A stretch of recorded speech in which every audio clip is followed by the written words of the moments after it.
So we'll get started. Hello, everyone. It is so nice to see your faces online again. Um, Today we will be discussing diverse therapeutic approaches to torture rehabilitation. And this conversation results from the many times we have heard members working or wanting to work such complementary therapeutic approaches, but we never, let's say, discuss them in such a space, as some of them tend to be categorized as non-evidence based, et cetera, et cetera. So we wanted to open now the discussion today, since we hear these methodologies are working and showing positive results in your work with survivors. So, so yeah, an exciting session we have ahead. And today we have a good crowd of panelists from Zimbabwe, Colombia, South Africa, Lebanon, and Australia. And I'll be using them later, but they will be sharing different, again, different therapeutic approaches or modalities that they've been using and seem to be effective for their work with survivors. And so we hope we will have an insightful session, many perspectives from different parts of the world. And for that, as always, we encourage you to jump in spaces for discussion. If you have questions after the speakers the panelists have shared their contributions, etc., etc. So, as always, remember that we have simultaneous interpretation, and today we also have Arabic interpretation. So make sure to be on the right channel. When I think Clarissa will present in Spanish and Lina will present in Arabic. And you can choose the channel under the interpretation icon, which appears in these three dots or at the bottom bar. But yeah, without any further ado, I'd like to start by giving the floor to Lisa Henry. She's the IRCT's Secretary General, who will be setting the stage with the opening remarks. Excellent. Thank you very much, Berta. And greetings to everyone. Good morning, good afternoon, good evening. We're really happy to see so many here. These series of webinars that goes on once a month, it's a space in which professionals can share best practice, question best practice, and bring new topics to the floor. And Berta is the facilitator of these webinars, and she's been really good about gathering from across the membership topics that people want to discuss. And they've been prioritized, and therefore you see this series of webinars coming to you. And it's always members who are presenting best practice or questioning best practice, bringing new ideas to the floor. And today, as we talk about, it's, this diverse therapeutic pathways. And I think it's a really essential topic for IRCT, given the scope, right? So we remember that we're 172 members across 78 countries, working with rehabilitation of torture survivors. And I know you can imagine the variety of contexts. Even in one country alone, there's a variety of contexts. There are a variety of responses. Human beings are different. Human beings require different care, therefore. And luckily, in the IRCT global movement, we've developed global standards for rehabilitation. And in those standards, there's actually a representation of placing the victim in center, listening to the victim, the survivor, incorporating the survivor's perspectives and lived experience into the treatment.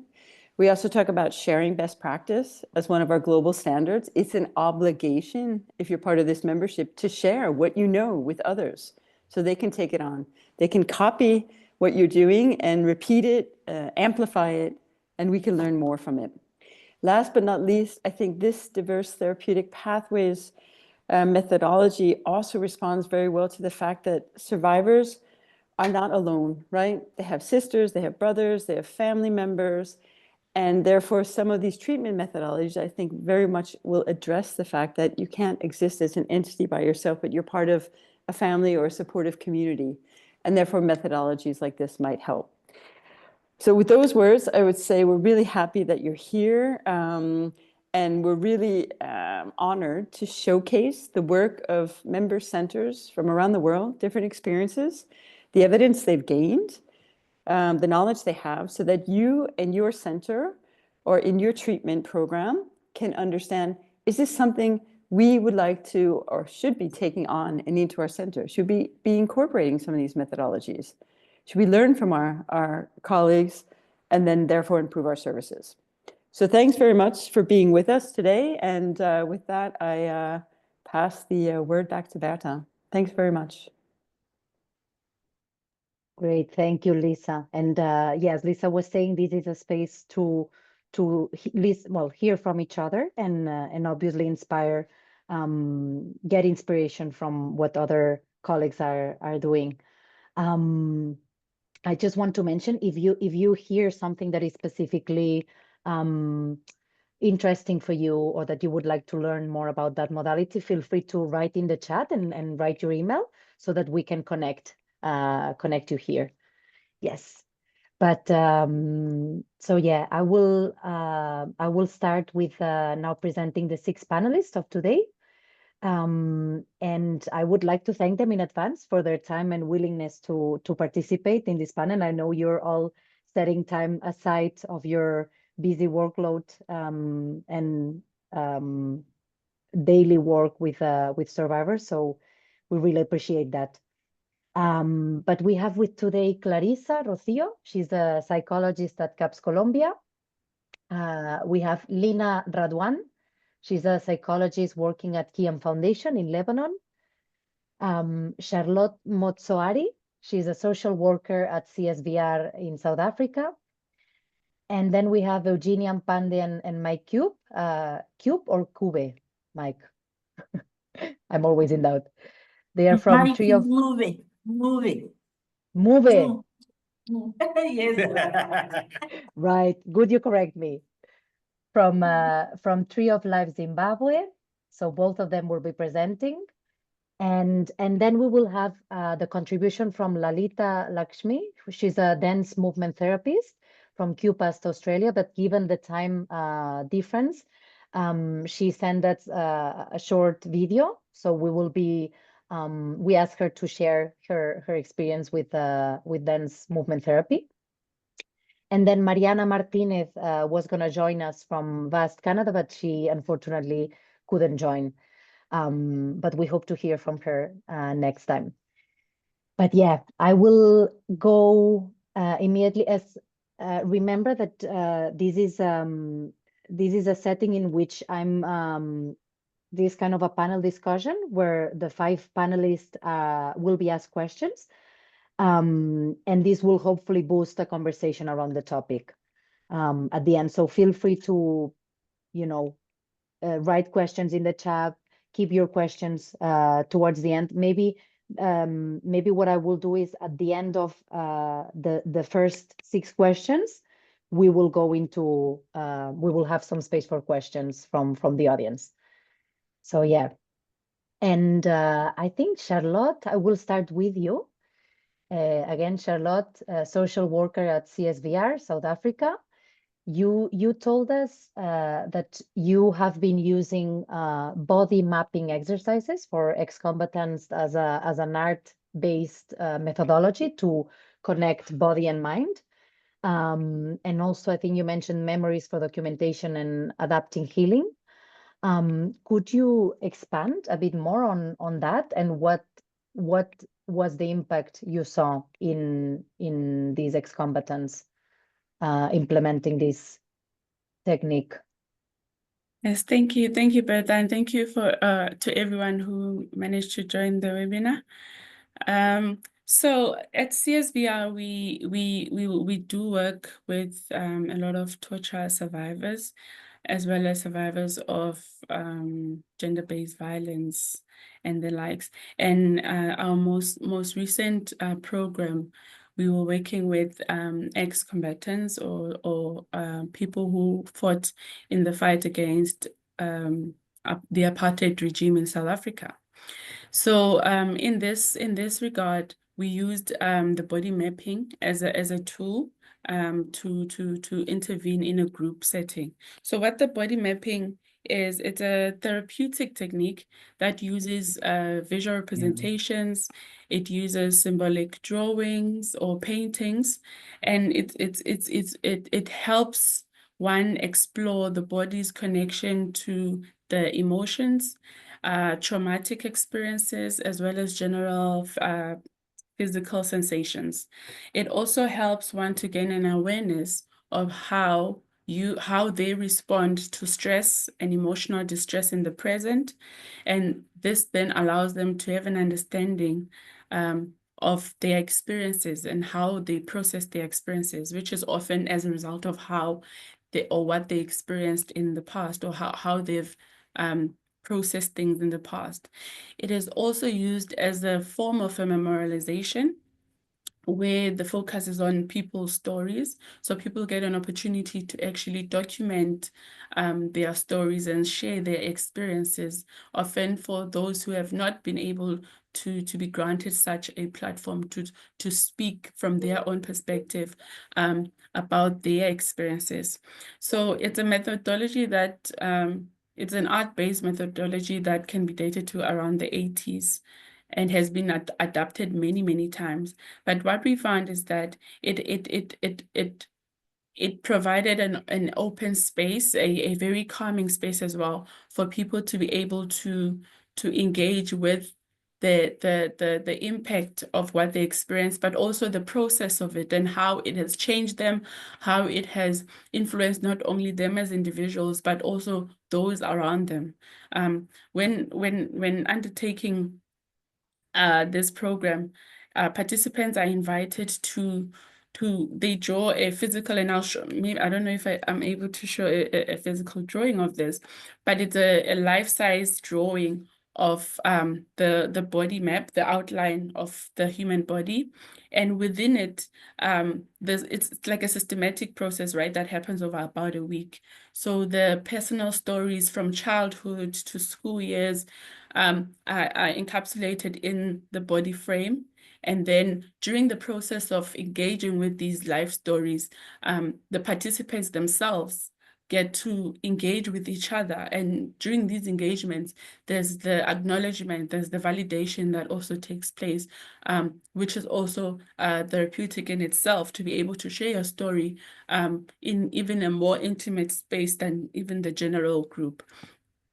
And then what we found to be some of the impacts of this type of intervention is that most people will know that a key element of trauma healing requires that witnessing, right? The acknowledgement of the story, of the experience, of what happened to me, and then the validation. These are very important aspects in a person's healing journey, right? So what then happens that this opportunity allows people to not only share their story, but they're also able to witness other people's stories, which creates also a general kind of like an umbrella of compassion within the space amongst people that have experienced similar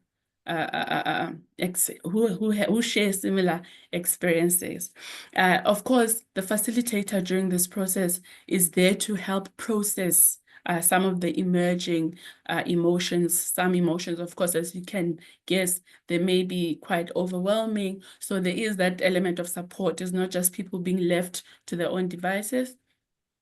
For the better part of the processes, people are able to just engage in a natural progression, right? But then the facilitator, who is usually a trained mental health practitioner in some degree, will be able to be there to hold the space and to help process and help people to connect whatever they're experiencing to the meaning. So some of the things that we've seen come out is that participants often appreciate the opportunity to express their stories from their perspective. In cases where we work, for example, with veterans who may not have been acknowledged in the national, list of victims, for example, they find this to be very empowering, that I was able to, I'm noted as having fought for my country as well. There's that element of it, which also connects to the meaning, because often you find that when working with veterans or ex-combatants, it's almost like the sacrifices may have been in vain, because there's nothing that's symbolized and there's nothing that is noted that I have contributed in this way. Also, participants have expressed that they've enjoyed learning how to express themselves using writing or drawing, which is a different way of expressing yourself that not everyone kind of engages with on a daily basis. And it actually, it opens up their minds as well in a much bigger way. People have also expressed that they've enjoyed unlearning some of the negative coping mechanisms, like numbing, for example, which can only take place with the support from the participants as well as the facilitator during the process of, processing what someone may have, maybe bringing out through their experiences. People also, we've seen that because part of the body mapping, and to some degree, it also facilitates that dialogue, right, through the exhibition. So after people have painted and drawn, and I'll try to see if I can show a picture, after they've painted and drawn and shown the different aspects of themselves and the impact of what they've experienced, depending on maybe what the program was for, there is an opportunity to have an exhibition. And in our particular case, what we did is that there was an exhibition which then was used to drive intergenerational dialogues, right? Because this was something that was happening in a particular community in Soweto in South Africa.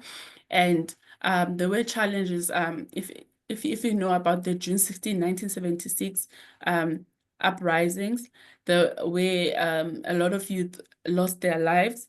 And this is a historical moment that impacted this community. And what had come before, of course, we intervened, was that there was still a lot of silencing happening. There was still a lot of cycles of violence that continue to be reproduced in the community, because there hasn't been kind of an acknowledgement in the deeper sense of what has happened. And there's a lot of victims who have not been acknowledged within this community. So as part of the broader collective healing as well, these body maps were utilized to also drive that generational dialogue, that collective conversation around what happened here, what has been the impact, how has the community embraced those that were directly impacted. And I say directly impacted in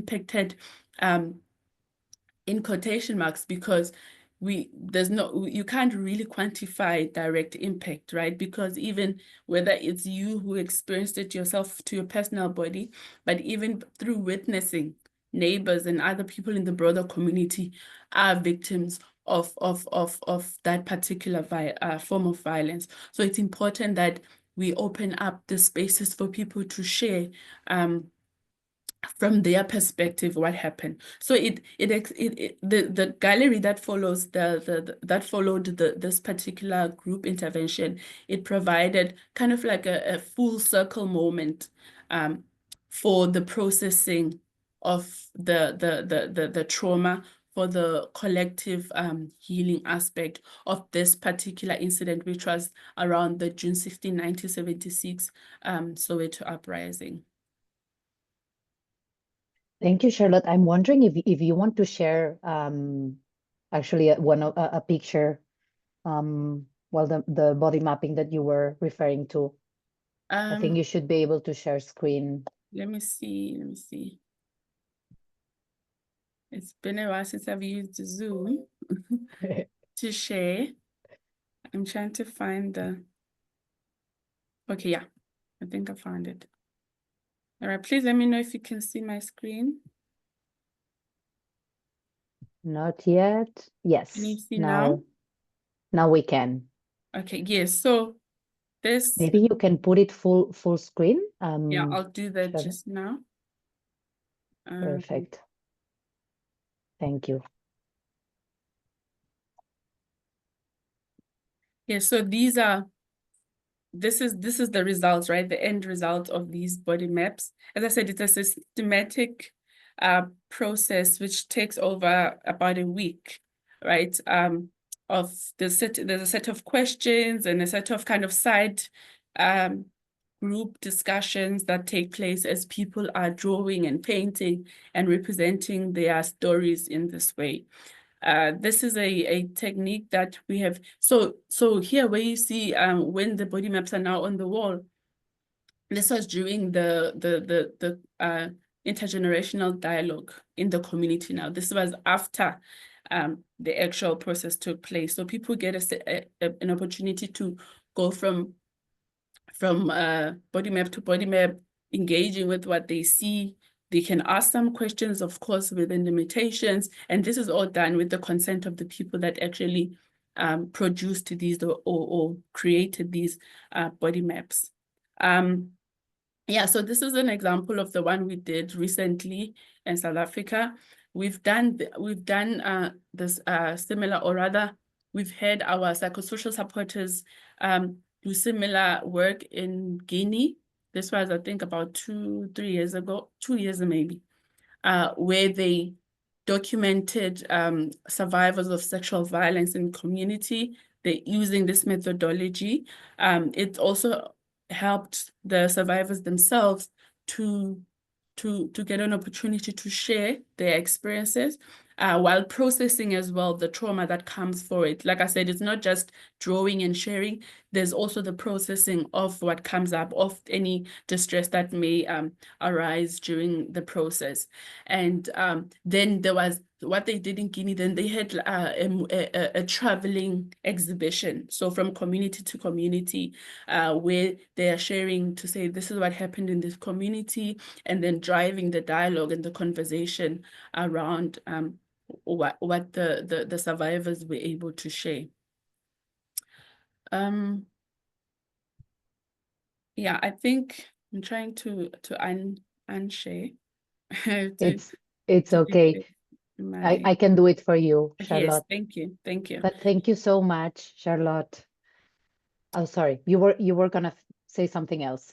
No, I was gonna say yes. If anyone has any questions, but I think you did say that you'll give some time at the end for questions. Exactly. I think we will address them at the end. So everyone keep them, note them on your notebook, or you can also write them in the chat. So we have them there.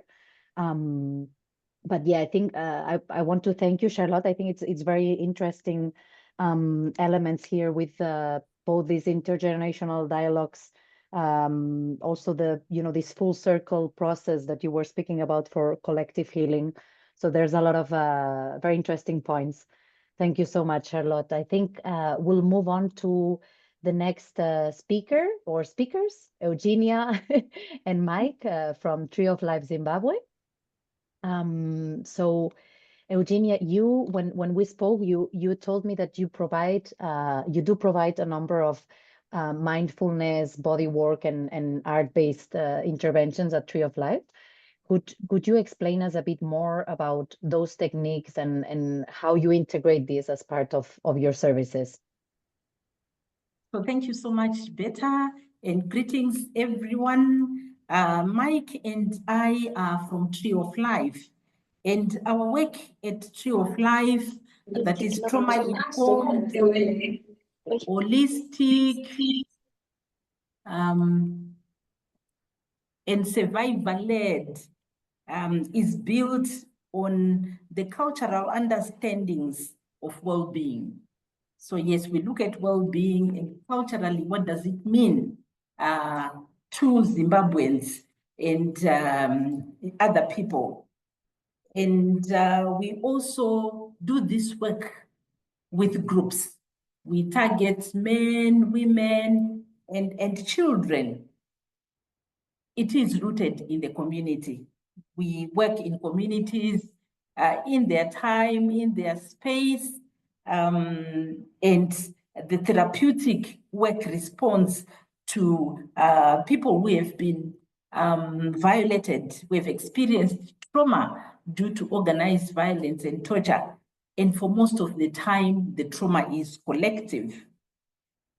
And so our experience is that trauma is not just psychological. I mean, from our practical work, the work that we do in the community, it affects the whole body.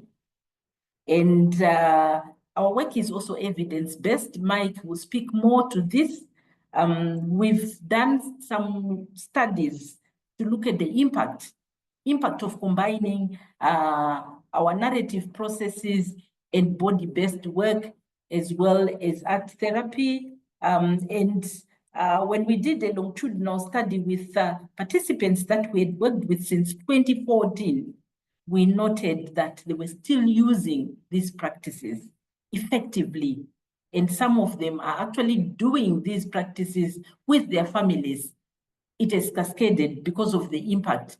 Although the torture and the trauma in Zimbabwe is ongoing because of the nature of our context, they've found what they learned during workshops very effective, helping them to cope, learning new ways of coping, and being able to pass them on to other people.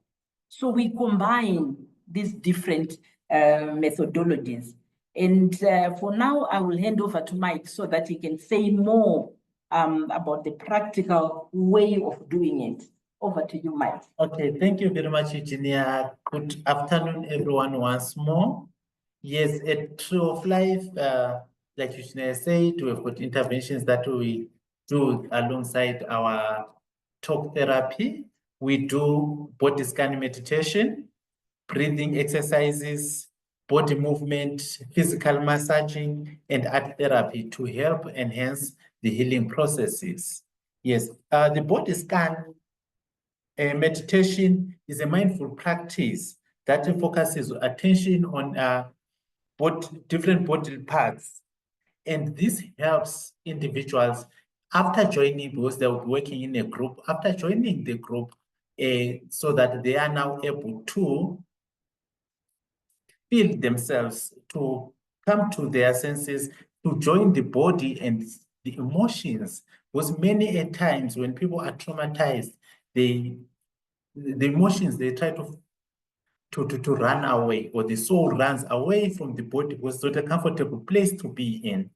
So when they do that, it happens unconsciously. And when we do the body scan, starting from maybe from the head, going down or up, or down going up, and then we have discussions at the end of the scan, and to hear what people are feeling on their bodies. Some people will start saying, oh, after my torture or after so long, I've never felt my body. I'm feeling sensations here. I'm feeling the taste of my tongue. I'm feeling this. So meaning that now they are connected to their bodies.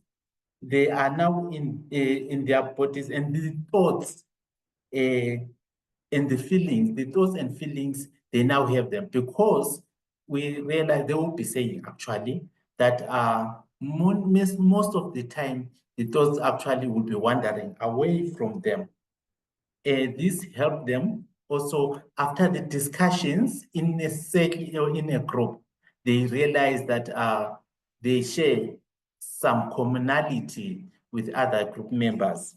So this helps them starting to connect and get support from each other and solidarity. This healing environment promotes growth and also the sense of agency, because it empowers people, and also they start feeling that they can do things with their bodies. We also do breathing exercises, that diaphragmic breathing exercises that helps lower the heart rate and the BP rate, reducing anxiety, promotes relaxation, and helps emotional regulation. And again, when we finish these exercises, we also do discussions to hear how they are feeling. And Eugenia spoke about the longitudinal study that we did that dated back to participants that we met 10 years ago, that we had a contact with 10 years ago. And some of them are still sharing that when they are anxious, when they are feeling unsafe, they sit down and do these breathing exercises and regulate their emotions and makes them make better decisions or better plans going forward. And again, in our exercise, in our interventions, we also do what we call Tai Chi, which is bodily movement. This is an exercise that is gently. It's a form of martial arts. It focuses on movement, slow movement, and deep breathing.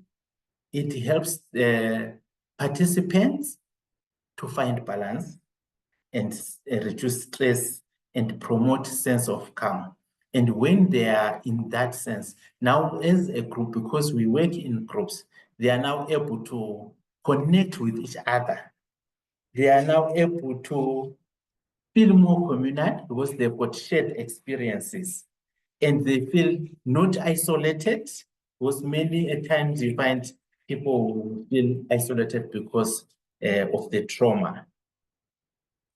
We also, in our interventions, do massaging, physical body massaging. And this actually releases physical tension held in the body, which can be common in a common response in trauma. After we've done all the breathing exercises, the body scan, the Tai Chi movement, we ask people to be in pairs and then start massaging each other. That bodily touch, that bodily touch connects people. They connect one to the person who is massaging him. And in a group of 32, they start getting connected. And like Eugenia said, these people come from the same community. They've got the same experience, and they're not exactly the same, but now they've got shared experience. It now provides, like I've said before, provides support from each other, peer-to-peer support, solidarity, and trust. And it also helps them it also helps us in our interventions, people to have to release emotions. Physical touch, we know physical touch will obviously have some emotions of some sort. And this, in our interventions, participants then express things that sometimes they may not be able to express verbally when they are doing physical massages. And there is bodily connection, like I have said, and a sense of safety. They will share that they're feeling safe now, they're feeling trusting, because in our experience, when people are traumatized or people are affected by these events, like in our case, organized violence and torture, and they lose trust, because some people think that maybe they've been sold out by neighbors or by other people. And when this happen now they start gaining trust, they now start feeling safe, and there are deeper connections, and also start feeling belonging. Because our activities are groups, we continue with these activities, especially we do it actually in the mornings mainly, but in between the therapy, the talk therapies, we throw in comic relief exercises or what to call it? Relaxation exercises to help them continue feeling safe, feeling comfortable, feeling supported, and something that they will be able to do or able to take outside the workshop to their communities and continue their healing journeys. We end our activities with a celebration so that they celebrate what has happened in between. But we have got another activity that we do with a specific, actually we've done that with a specific group of people, which are women. We've done that with women who are survivors of trafficking, which is art therapy. So art therapy, like Charlotte was saying, more like the body mapping. And also in our case, we go maybe beyond, not really beyond, but do something different, where we ask our participants to either draw or what to call this, do the beads or do the, what you call that mud thing, to kind of construct something with what you call dove. And then they will come up with whatever they would have drawn on paper and talk about their emotions and talk about their journeys. And this helps them because sometimes they're not able to express how they've been abused and also how they are feeling about their abuse and how they are feeling about their experiences. But they are able to put it on paper or able to make a statue out of that or a bead out of that and then talk about their therapies. About their feelings and about their experiences. Eugenia, would you like to say anything? Sorry. Okay, thank you. Over to you, Beta. Thank you, Mike and Eugenia. Very interesting, and actually a lot of things. A lot of things you do. I've heard body scanning, body movement, art therapy, breathing exercises, martial arts, a lot of things. So I was wondering if you could share some of these studies that you mentioned at the beginning, Eugenia, on looking at the impact of body-based work and art therapy, if they are publicly available. If not possible now, you can send them to me on an email, and I will make sure everyone in the call today receive them. Okay. But yeah, so thank you so I'll much. send over better. I'll send over. Perfect. Thank you. And then I didn't quite get the name of this martial art that you mentioned, Mike. You say Tai Chi. Tai Chi, yeah. Tai Chi, yes. Good. Thank you so much. But yeah, and I can see there's already a lot of questions in the chat. This is a very good sign. I'll ask you to keep patient. We still have 2 more presenters to contribute live, and then maybe we can take a slot for questions then. But I'll move now on to Lina. She's a psychologist at Khiam Foundation in Lebanon. Lina, can you hear me? Yes, you're here. Perfect. Could you tell us about your experience providing yoga sessions in prisons? And just for the others to know, we met Lina recently in Jordan, and it was out of a coffee break conversations, I think also through Lisa, that we realized they were working with yoga in prisons. So yeah, if you can share your experience. Hello everyone. I will talk in Arabic. So fine. Okay. نحن بمركز الخيام لتأهيل ضحايا التعذيب.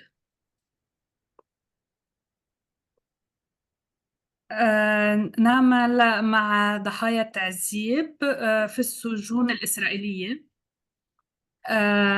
وكان عنا برنامج خاص عن التأهيل في السجون اللبنانية. كان نحن أول شيء بلشنا تبعنا الأسلوب هو التأهيل الصحي النفسي الاجتماعي اللي نحن معترفين فيه عادة. في مرة التقيت بيوغا ترينر واقترح علي ليه نحن ما عنا برنامج خاص باليوغا داخل السجون، يعني نعمل هالخطوة. فنحن لأنه بيتقدم طلب للقوى الأمنية للسماح لدخول السجون فبتاخد شوية وقت، فجربنا هيدي الطريقة ب4 سجون. لنشوف شو ردة فعل المساجين، حيتقبلوا الترينر مش حيتقبلوا الترينر، حيتقبلوا الفكرة. فبأول زيارة اكتشفنا إنه أول ما فات الترينر شوي استغربوه. بلشنا ب1 prisoners إنه واحد، صرنا ب2، شافوا شو عم بيعمل معهم تمارين، صارت تكبر المجموعة. هاي كأول زيارة. ما كتير حسينا إنه هن قادرين يفوتوا بهاي التجربة الجديدة. بالزيارة الثانية كانوا ناطرين اليوغا سيشن.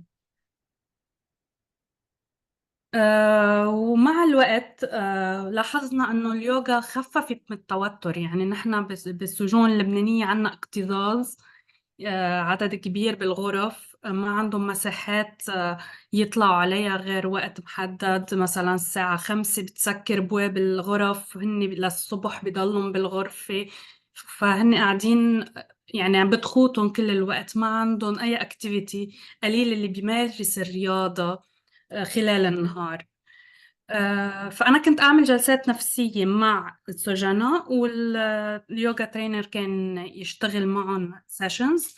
كنت شوفهم بعد السيشن. لاحظنا أنه في انخفاض بالتوتر اللي عندهم، قادرين يعبروا أكتر، صاروا عن مشاعرهم يسيطروا عليها. يعني يوجهوها، تكون موجهة، يفهموا جسدهم أكتر. يعني هو ما بس اليوغا مش بس نشاط جسدي، هو كمان نفسي إلهم. يعني هو نوع من تأهيل نفسي موازي مع التأهيل اللي نحن بنستعمله بالتأهيل النفسي. فهن قادرين، لأنه هن عندهم صدمات متراكمة من الحزن، الشعور بالعار خلال الجرائم اللي عملوها. هن قدروا شوي يطلعوا العنف، يعني يواجهوه بطريقة أخرى. الاكتئاب، في أوقات مش قادرين يعبروا عن إحساسهم. فكان قادرين مع الوقت خلال كذا جلسة إنه هن يوصلوا لهالمرحلة، يفهموا جسدهم، يفهموا كيف يتنفسوا، يسيطروا على مشاعرهم. فكانت اليوغا مهمة من ناحية الصحة النفسية. اضطرابات ما بعد الصدمة، خصوصا الأشخاص اللي عندهم اضطرابات ما بعد الصدمة، وهي الشائعة بالسجناء عنا بلبنان. عنا تنظيم المشاعر اللي هي كانت الاندفاعية وعدوانية، يعني ممكن يعملوا مشاكل بين بعضهم. هيدي كمان خففوا منها. كمان كان لها أهمية على الصحة الجسدية لهم. إدارة النوم، صاروا قادرين يديروا نومهم، مش يسهروا كل الليل ويناموا كل النهار. صاروا قادرين يديروا نومهم. الألم، يعني في حركات كان يعملها، لا إذا عندهم أوجاع بمناطق محددة كمان كان يعطيهم طرق وكيف يعملوا. وكمان حسينا أنه هاي اليوغا هي مثل إعادة تأهيل وإدماجهم مبدئيا. It's all. Thank you. That's great, Lina. Thank you so much. Thank you so much, Lina. And I think, I mean, there are already questions for you in the chat, but if you're okay with that, we will move. We will have some space for Clarissa for her presentation, and then we can address some of the questions. Yes, but thank you so much, Lina. So I will move on now to Clarissa. Clarissa works at CAPS Colombia. So Clary, I will ask pose the question in English, but you feel free to respond in Spanish, of course.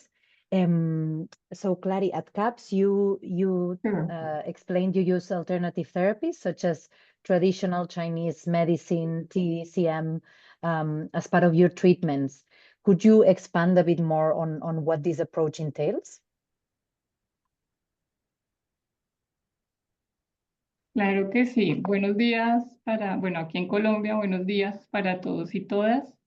Agradecemos la invitación del IRCT a hablar de este tema que es para nosotros tan importante porque llevamos en CAPS más de 20 años abordando estas terapias desde una visión de medicina integrativa. Usamos varias terapias, también escuchando a los anteriores panelistas nos damos cuenta que esas terapias que nos han contado también las realizamos acá, porque no nos basamos solo en la medicina tradicional china, sino en otras aproximaciones también, pero hoy queremos compartir específicamente esta aproximación. La medicina tradicional china parte del enfoque holístico, lo cual quiere decir que el todo está relacionado con las partes y que nosotros como partes del universo también reflejamos como un microcosmos o una pequeña parte de nosotros en la naturaleza.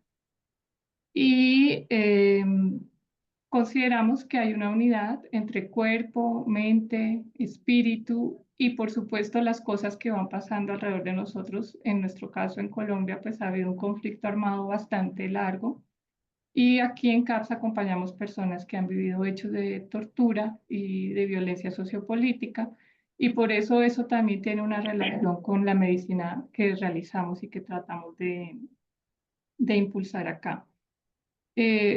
Igual partimos de un diálogo con las personas, no imponemos las terapias, las conversamos, las dialogamos, las explicamos y en estas conversaciones llegamos al acuerdo de poder practicar algunas de las técnicas que les vamos a comentar ahorita. Desde el punto de vista médico, se parte de una historia clínica occidental, donde se va por sistemas revisando qué pasa con las personas, pero se hace también el puente con la medicina tradicional china cuando se habla de los reinos mutantes. Estos reinos mutantes son varios, son el agua, la tierra, la madera, el fuego, el metal, y se hace una correlación entre ambas medicinas para poder dar un diagnóstico comprensivo. Aquí es muy importante porque la medicina tradicional china nos da un enfoque de la que pasa en el cuerpo, también se refleja en las emociones y se refleja en cómo nuestro cuerpo y cómo nos relacionamos con los demás, cómo se van dando estas relaciones. Entonces, siempre tratamos de hacer como ese análisis, esa juntanza. Trabajamos varias técnicas, casi acá hay profesionales como psicólogos, sociólogos, hay un médico. Los psicólogos, sociólogos, todos trabajamos acupresión, que es hacer presión en ciertos lugares del punto, en puntos energéticos. Trabajamos moxibustión, que es calentar los puntos energéticos con un tabaco de moxa. Por acá tengo algunos que les quiero mostrar. Este es un tabaco de moxa, está relleno de una planta medicinal que se llama artemisa. Y uno aproxima este tabaco caliente, no lo pone sobre la piel, sino lo aproxima a ciertos puntos que ya están definidos, que nos dan un alivio mental, físico, espiritual. Y también pues la acupresión es hacer presión en ciertos lugares del cuerpo también que nos ayudan a manejar varias emociones. El masaje energético que escuché a los compañeros antes de hablar de masaje, nosotros hacemos masaje también, pero basándonos en estos canales y en estos meridianos de energía por donde va la energía y por donde podemos encontrar ciertos beneficios a todo nivel. Y el compañero médico hace acupuntura, basándonos también en todo esto que hemos venido conversando.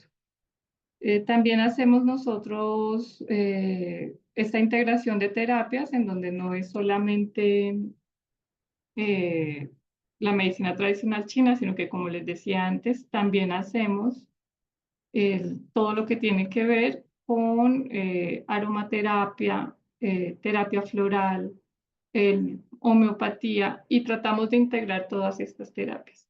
¿Qué hemos encontrado en las personas? Que cuando lo trabajamos individualmente, como hacemos nuestro diagnóstico, podemos llegar a realmente generar cambios en algunas emociones que se están sintiendo y en algunos hábitos que se están manifestando. Entonces, usamos mucho esto, por ejemplo, para casos de insomnio, en donde presionando en ciertos puntos o aproximando el calor podemos encontrar mejores resultados. Cuando las personas se sienten sobrepasadas por sus emociones, ya sea tristeza, rabia, miedo. Hay ciertos puntos que también nos pueden ayudar, que especialmente están localizados en la espalda y que podemos ir hacia ellos para ayudarles a manejar estas emociones que están sintiendo. Y pues como les decía, nosotros hacemos estas prácticas siempre consensuadas con las personas, pero tratamos, además de practicar la técnica en sí, escuchar la situación que vivió la persona, practicamos mientras se realizan ejercicios de respiración, le enseñamos a las personas cómo poder ellos, después de que termine la terapia, hacer algún uso de estos mismos puntos para que la terapia pueda ser todavía más poderosa, más que tenga un mejor resultado. Y también hacemos que estas técnicas se puedan compartir no solamente individualmente, como sería en un consultorio, o hablando solamente con una persona, sino que también se puedan dialogar en grupos. Entonces hacemos talleres grupales en donde podemos trabajar este aspecto con las personas.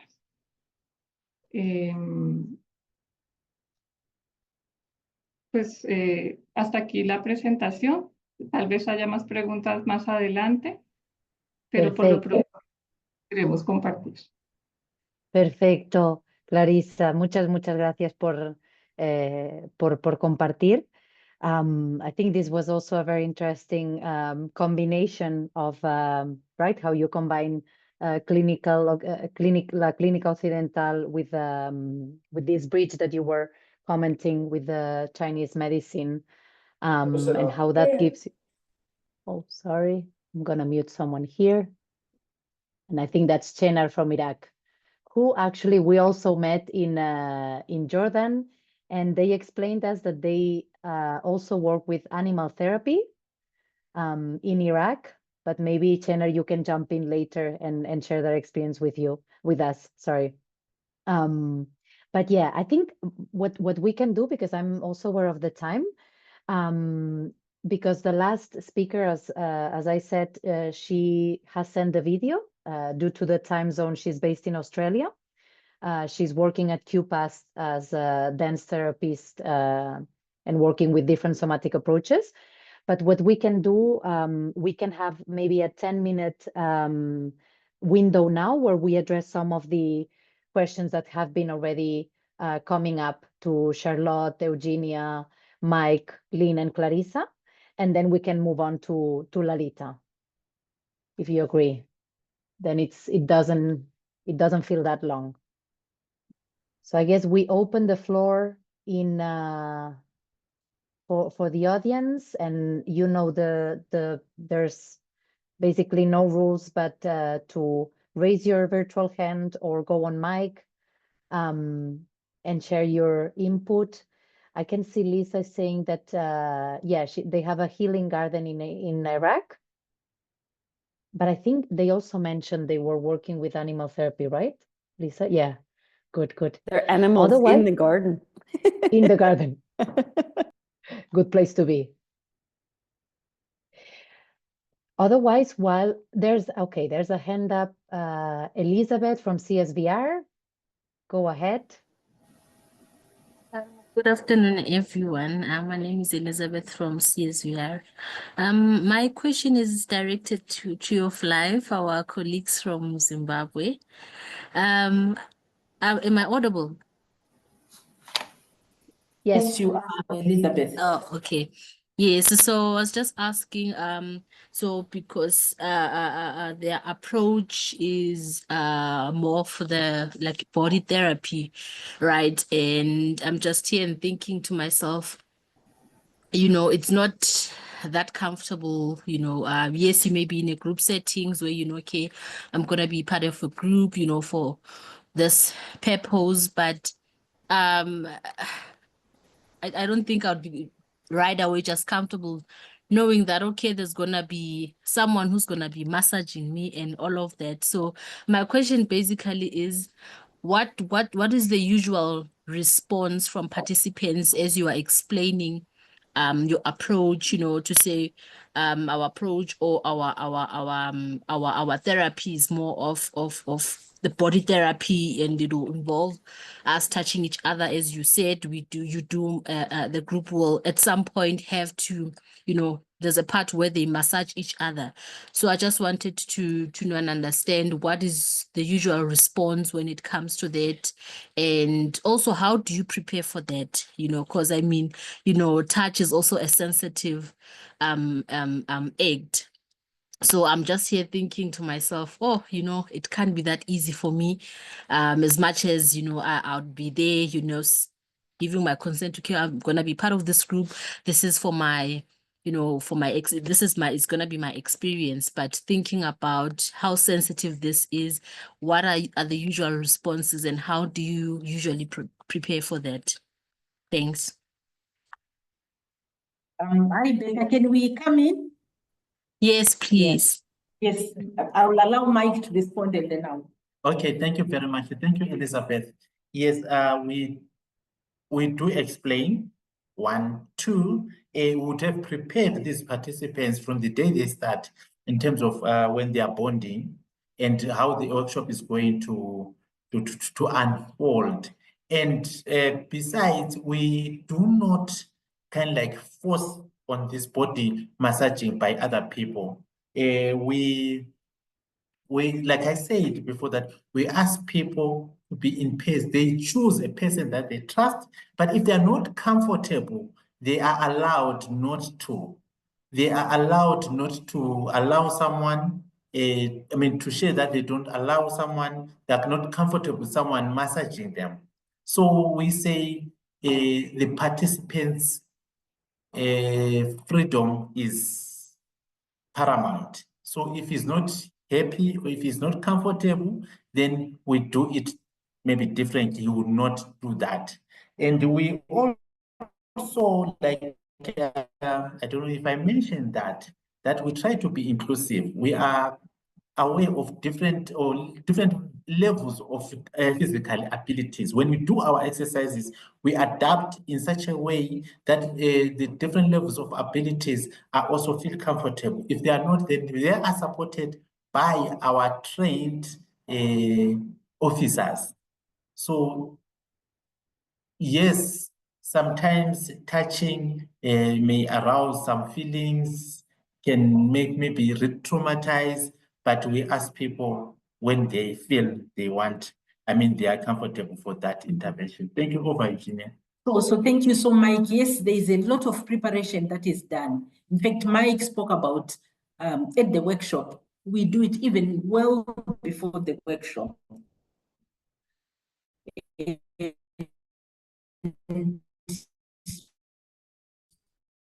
People are given an opportunity to do things that they actually do it on themselves. So they can actually massage themselves. So there are opportunities for people to explore, to learn. We've had people who came in on the first day and they were feeling a bit uncomfortable, but as they bond, Mike spoke about the bonding, the time that we take, the introduction, the agreements that people make during the workshop. This really allows people to try out new things. And because we have a number of options, people will find those that work better for them. But there is also an opportunity for them to learn. We also do trauma release exercises where people can actually do it on themselves. They can check and find ways of releasing this trauma. So yes, we offer opportunities. We are sensitive to people's feelings, thoughts, and we also journey with them through the process. I hope this is clear, and thank you so much. Thank you. Thank you so much, and very, very, very good question, Elizabeth. That's Yes, very good to take that into account. And I see a hand up by Carmen Alonso. Hello, Carmen. Hello. Hello. Hola, everybody. It's related actually to the question that Elizabeth just posed, which I was wondering too. But I am even wondering about the bodies can practice, like inviting somebody to kind of come to their body with such deep histories of trauma and torture. I wonder how is that process really, not just the touch, but even just the invitation to come and to be aware of the body when there is so much hurt, you know. Oh, sorry, Carmen, is that a question for Tree of Life or for CSVR? It's yeah, for you, especially Mike, since you talk about the body scan quite a bit. Over to you, Mike. Okay, thank you. Thank you very much.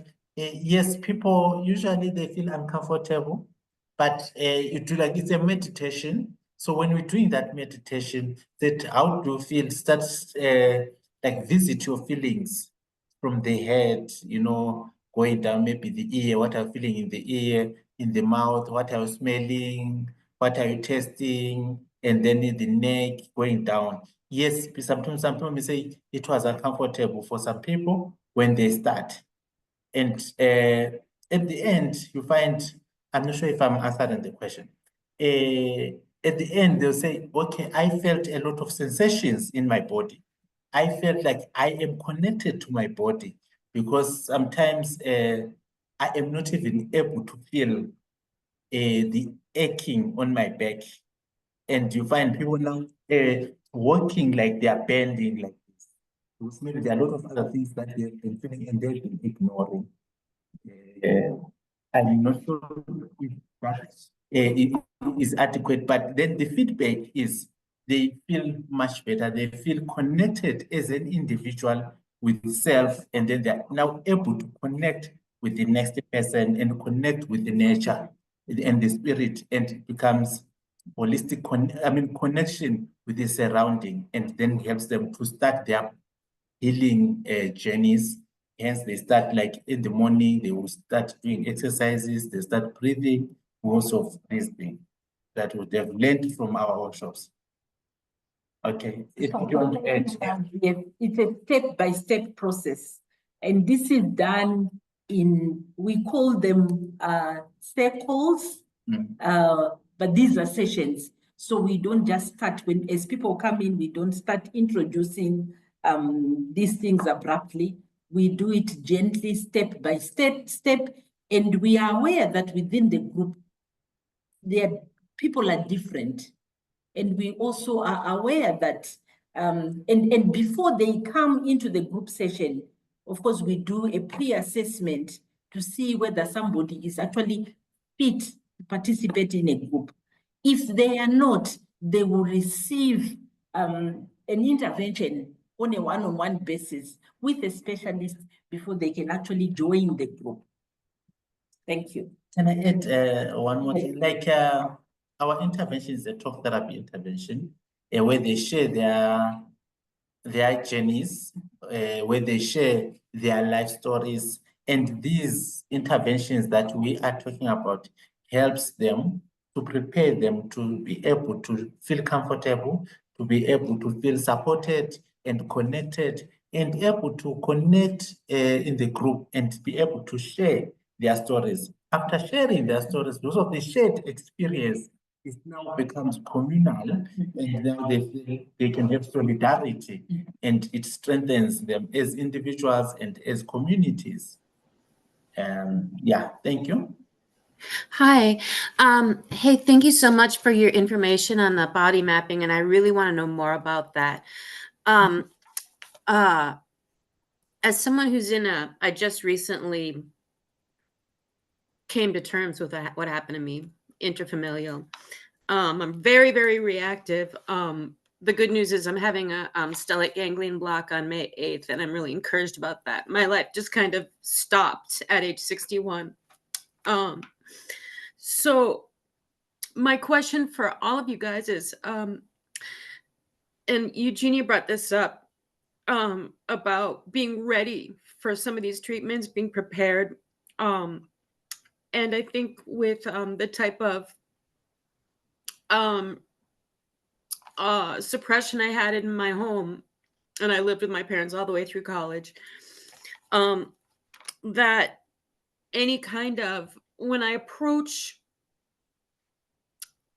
a system that could lead to healing, or some type of that there's that wall of the fear of rescue, the fear of exposure, the fear of getting caught telling. And here I am in this meeting, and I'm really, really just triggered all around because I feel like I'm really, really terrified of this kind of exposure to people who could be in a position to bring me resources or help. So how do we breach that with that kind of really, really extreme physical and emotional coercive control? How do we get over that barrier of fear of being caught asking for help? Very interesting question, Valeria, and also very justified here. Is there anyone of the speakers who wants to jump in it, or from the audience? There's many professionals here in the call. So if anyone wants to jump in, I guess you're not the only one, Valeria, who's facing this. Hi, this is Mary Vasquez. Valeria, Hey, I just Mary. really just want to say and just thank you for your vulnerability. It's feel encouraged that you're able to start to share that about yourself. And even though you've reached where you are today, the first step is allowing yourself to be vulnerable. And I thank you so much for sharing that. It's such a safe place for you to do that. And I'm encouraged that you found the courage to share that with us. But that is the first step, is just bringing yourself to be able to scan the room, find the space, determine that it is a safe space, and share. So thank you so much for that. Yeah. Thanks for letting me participate. Of course, Valeria, and feel free to join any of the upcoming webinars. These are the type of topics we discuss, and this is, again, a safe space. I want to say something. I'm being treated at the VA. I'm an Army veteran. It's just incidental that I'm being treated for PTSD at the VA because of that. But my trauma is non-battle related. But I don't think they understand. It took about 4 years to even get put on with a trauma therapist. I didn't have a diagnosis until I think recently when I pushed patient advocacy to get the stellate ganglion block. I think they were resistant.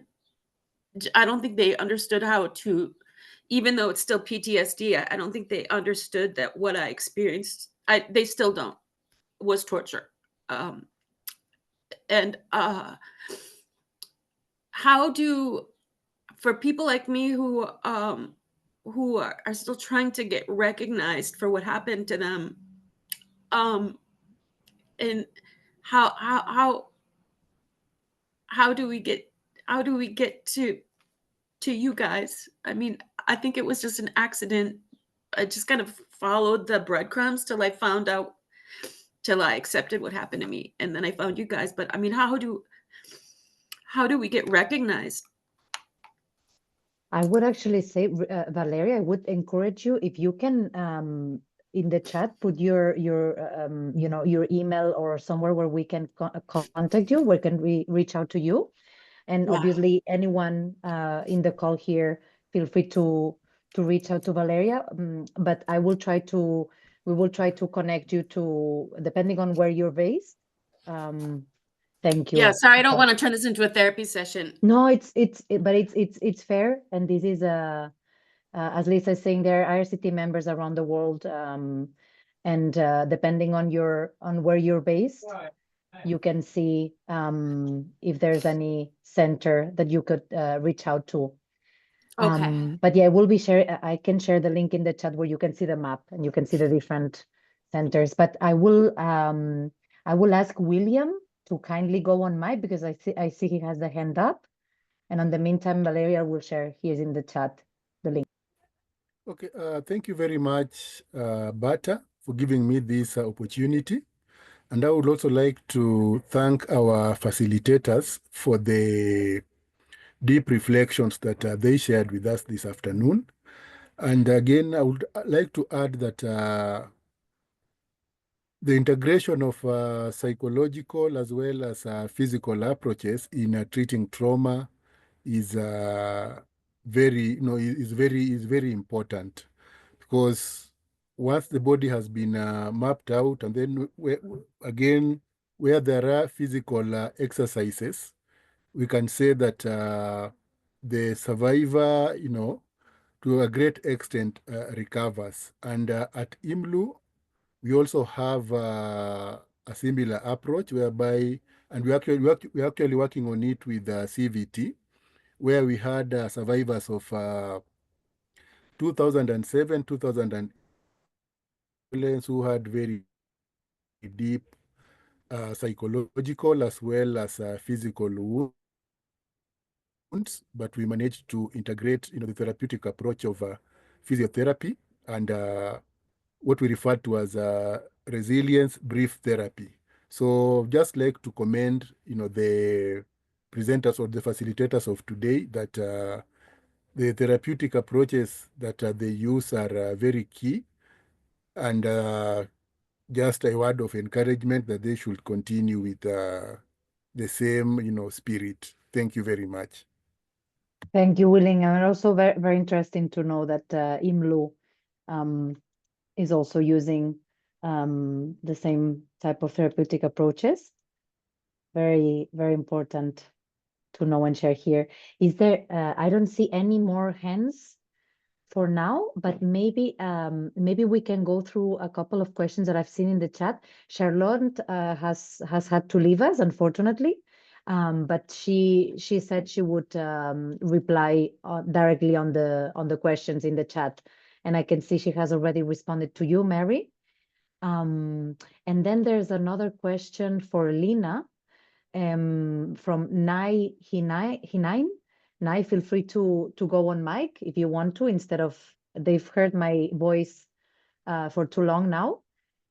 But Nai is asking about any potential changes happening to prisons in Lebanon. Sorry, you can go on mic. Go, Mike. How are you? So yeah, I actually live in Lebanon as well, and I have worked with several NGOs that do work in prisons, specifically on treating prisoners and making them more able to come back into society and reintegrate. And so my question was more about what kind of resources, because I mean, being Lebanese and knowing the availability of any resources to prison systems and institutions here is very, very low, if I can even say that. So I was just wondering if our previous speaker, who does work in Lebanon, had any ideas about maybe recent changes as a result of maybe the new government or anything coming out in relation to treating the environment of prisons. So for example, creating more spaces for them, separating juveniles with the adults in prisons, trying to recognize if there are waiting rooms for families, because a lot of the prisons are, very far from where these people live. So when their families want to join and kind of create that safe environment, is there any changes? Is there anything coming out that we know of or that you know of that can kind of help? Concerning the prisons, it's not a priority for the government to put a plan. For this, we can say the same problems in Lebanon. Now only they are working on محاكمات to be more quick. But either no changes in the situation in the Lebanese prison. Yeah, that's unfortunate. Thank you anyways. Thank you, Lina and Ney. I see also a question from Ayok Jacqueline on how many sessions do you conduct for a group cycle? But could you be more specific, Ayok? on which type of intervention are you referring to?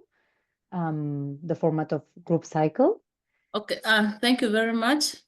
Yes. I work for SCTV in Uganda. So actually, I have two questions. One is about how many group sessions they offer in a cycle. Still, I mean using body maps.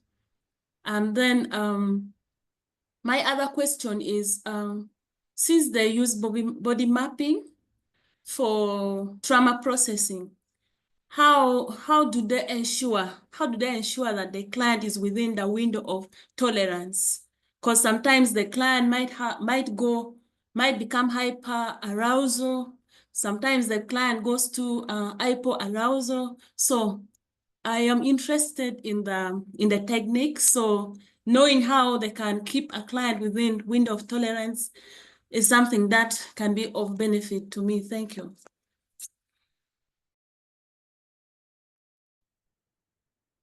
Thank you, Ayok.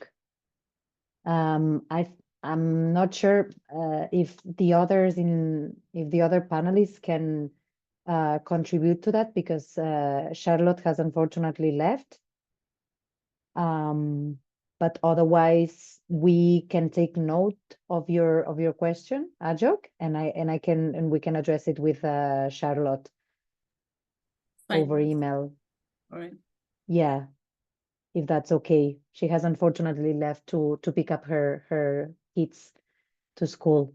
But I see another question from Valeria Lari, and this one is addressed to Clarissa.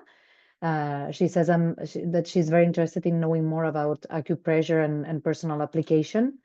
Maybe Valeria, you can expand a bit more on what you mean by personal application. Yeah, so I've got a lot of body memory things that are happening, but mostly I'm wondering about how to, if there's a particular pressure point that works for a particular type of physical sensation in order to help tamp it down. If there's like a map of acupressure points that you can use in the moment. I think Clarissa is getting the Gracias, interpretation. Valeria, por la pregunta. Me parece que es bastante apropiada, porque también después de la presentación quedé como con la sensación que nos hacía falta explicar un poco más a profundidad cómo funciona la acupresión. Son más de 300 puntos que hay en el cuerpo, en donde cada punto tiene como una conexión física, emocional, espiritual. Y cada punto está relacionado tenemos unos canales, autopistas en nuestro cuerpo, meridianos, por donde va la energía, y en esos puntos podemos llegar a incidir en ciertas emociones. Nosotros acá trabajamos y hemos reconocido varios puntos maestros que nos ayudan para manejar algunas emociones. Y hay uno que es muy importante, que se los quiero compartir hoy, que está por este lado de la mano, en el pliegue de la muñeca.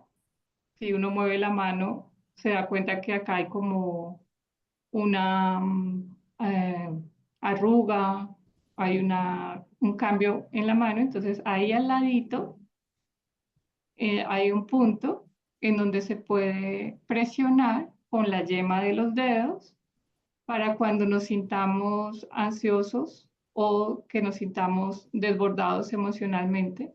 Podemos presionar ahí combinando con la respiración, con respiraciones profundas, para poder sentir que esas emociones no es que se vayan a ir de todo, pero que las podemos ir moderando o que las podemos ir trabajando. Porque aparte de presionar, pues luego tenemos que hablar de por qué nos estamos sintiendo así, qué es lo que nos lo está causando. Pero como una medida inicial, podemos hacer la presión ahí. ¿Vale? Entonces, digamos, ahí hay ese punto que es bastante importante. Y hay otros muchos más, ahí por ejemplo en el centro del pecho, donde está localizado como en la línea media del pecho. Hay otros puntos que uno puede presionar con las 4 yemas de los dedos, ponérselos en el centro y hacer presión para cuando también nos estamos sintiendo desbordados emocionalmente. Es un punto que a veces duele, si lo practican y lo hacen, tal vez sea doloroso, pero la idea sería presionar de una forma en donde sintamos que estamos haciendo un trabajo, pero sin lastimarnos. Y poco a poco esa presión, eso que estamos sintiendo allí, puede irse moderando. Todo esto se hace acompañado de poder hablar de lo que nos pasa, de reconocer por qué estamos en esta situación, de, como les comentaba, practicar al mismo tiempo la respiración profunda para que esto pueda tener un mejor resultado. Y así hay muchísimos más puntos que tienen que ver con lo físico, con lo mental, con lo emocional que se pueden ir trabajando. De hecho, nosotros hacemos ese trabajo tanto en terapia individual como grupal, cuando realizamos talleres donde hablamos de algún tema en particular. Entonces, nosotros trabajamos con grupos de organizaciones sociales, sindicalistas, y dependiendo el tema que sea la charla, incluimos algunos de estos puntos para enseñar a las personas que se pueden acudir a estos puntos para poder hacer como un afrontamiento de las emociones que estamos sintiendo y para tener una herramienta de cómo poder acceder a esto para la vida cotidiana, para la vida diaria, para poder aminorar o decrecentar un poco estas emociones que se están sintiendo. Muchas Thank you. gracias, Clary. Thank you. Thank you, Valeria and Clarissa. I think that was it was good. I was trying as you were indicating these points. I'll take that into account. I think we should all try that at some point during our days. But I see no more questions so far here in the chat. Henrik has I'm just one. Henok excuse me. Henok. has one. Does group therapy from different countries work?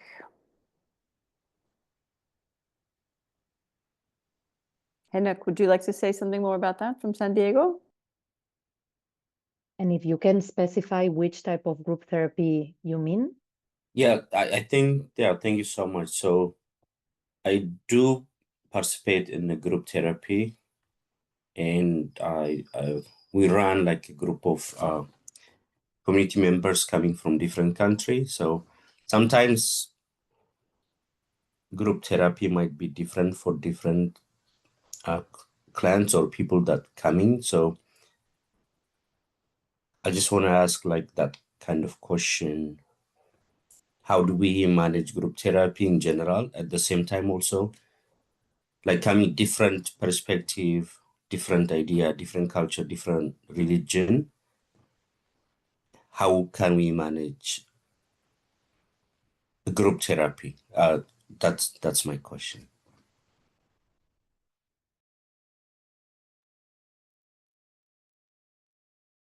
Oh, and if anyone wants to jump in there to answer to Henok's question, which makes a lot of sense to ask in a Ayok, you can go ahead, in a call where we have professionals from many different places in the world.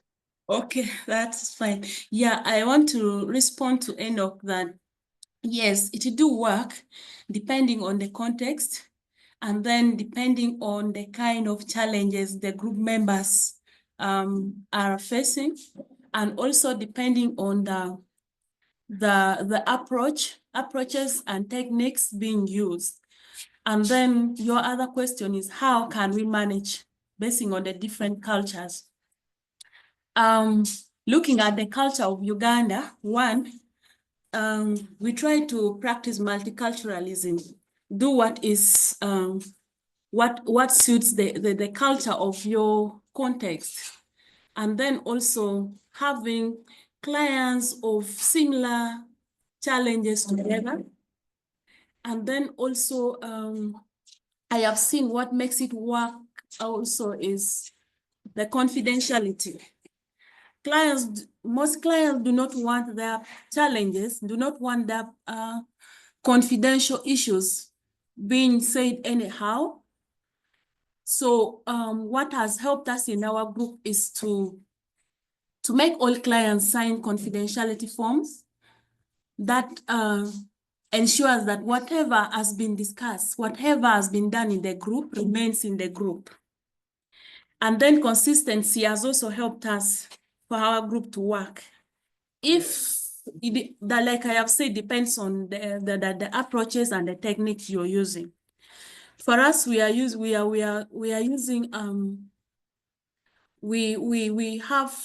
conduct 10 session cycle.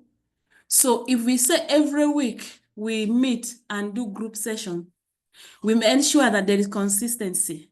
So if you meet the group today and then next week you're not there, the other week you're missing and then go the other week, I have seen this like doing more harm to the clients. So consistency is one of the things that I have seen working.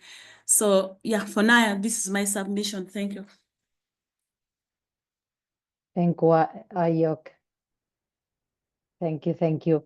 I'm mindful of the time, and I know at the beginning I mentioned that our colleague from QPAST, Australia, Lalita, she had prepared a video. She had recorded herself explaining her experience with dance movement therapy. Given the time, I'm thinking we have two options.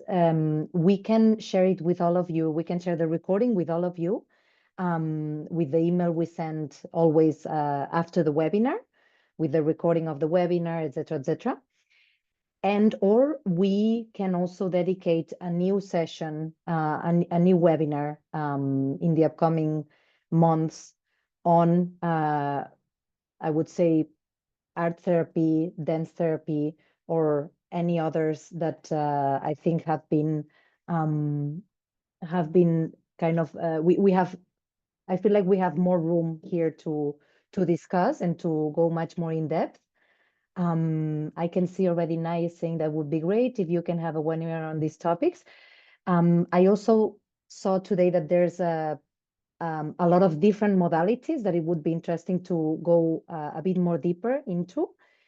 So I think we will surely dedicate another webinar in the future on that. And if any of you have, again, experiences in your centers working with different modalities or similar, and you would like to share your experience or even go a bit deeper into how you do it and the impact, then please feel free to reach out to me. I will leave my email here in the chat. And at the same time, as always, remember that it's important for us, if you can fill up the poll, you will be seeing now exactly 3 very simple questions, a yes, maybe no question. And it is very important for us to continue providing these spaces and make sure they are relevant to you and your work. I will just share my email here in the chat. Again, if you have any experience regarding these type of complementary therapeutic approaches, feel free to share and reach out.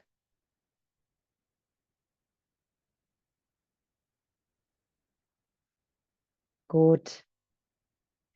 Cajo, you have a comment. Just to add on to everyone sharing, but both homogeneous and heterogeneous group therapy have its pros and cons. Depending the objective of the treatment, we can form the group and design the module accordingly.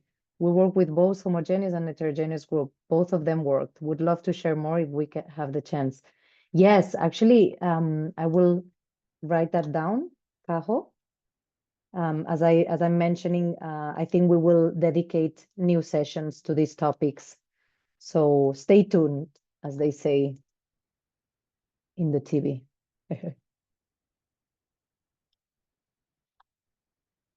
And I think I would also like to say thank you, big thank you to the panelists today, to Clarissa, Lina, Eugenia, Mike, especially for your time and again for dedicating some time that you should otherwise be dedicating to something else. So we really appreciate that you prioritize the time to be with us today. I don't know, Lisa, if you want to say some words here. Say, this topic seems to be really relevant, and I think dedicating more time to it seems relevant. So we'll be gathering, as Berta always says, the themes. And for more of you like I, who've you got the experience and you want to present, then just give a shout to Berta so we can line you up. So you can share your good experiences with others so they can hopefully practice or repeat and amplify what you're doing. Thanks, everyone. It was really, really nice to have so many of you from all around the world with us today. Yes. Thank you, everyone. Muchas Take care. gracias. Thank you. Thank Gracias. you. Gracias, Thank you so Clarissa. much, Ciao, Clarissa. Clarissa. Bye-bye. Take care. Adios, Carmen. Adios. Angela. Ciao, Cajo, Carmen. thank you for being Take here. care. Bye. Julia, William. Mhm.